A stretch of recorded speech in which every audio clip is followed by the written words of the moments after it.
We talked earlier about success rate.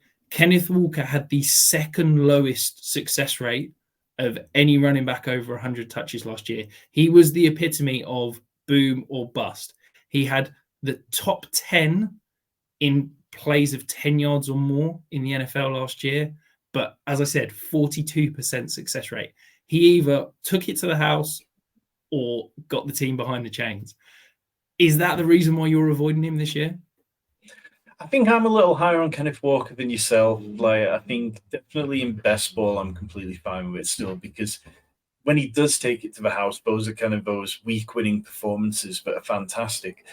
But in redraft, yeah, it's going to be a harder click, definitely. I mean, you look at Zach Charbonnet being drafted, Charbonnet was drafted very similar range to Kenneth Walker, only 11 spots later. And straight from the get-go, Pete Carroll was waxing lyrical about Zach Charbonnet's ability in the passing game and how they want to get him involved in screen games, which isn't something the Seahawks have normally done. They've kind of not been a screen-heavy team, but they do have a new offensive coordinator, so perhaps it happens. But going back to Kenneth Walker, last year, 21% of his fantasy points came from the receiving game. That's not an insignificant amount. Yes, we know that he isn't, he's not CMC out there. He's not running routes. He's not looking truly elite when the ball is coming his way in the air. But 21% of his fantasy points coming from the receiving game. If that's not going to happen this year, then it's very easy to see him regress.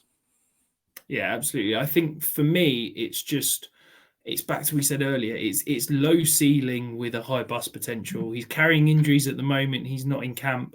I don't think there's a world that he is a top 12 back this year. I just don't think he's going to get the volume in order to pay that up. But there is absolutely a world where the Seahawks are fed up of the boom bust nature and they just want Charbonnet, who is going to get exactly what is blocked for him. Charbonnet is the epitome of a 5 yard, 5 yard, 5 yard, 5 yard rusher, whilst Kenneth Walker is a 1 yard, 1 yard, 50 yard rusher. And I just think that there's a world where the Seahawks get tired of that, give the lion's share of the work to Charbonnet, and Kenneth Walker's suddenly a very expensive back that you thought you were going to build your redraft team around, and he's suddenly just a potential flex play week in, week out. So, yeah, I can't get on board. He's not a guy that I want basically in any of my teams because I think the cost to acquire him is obscene.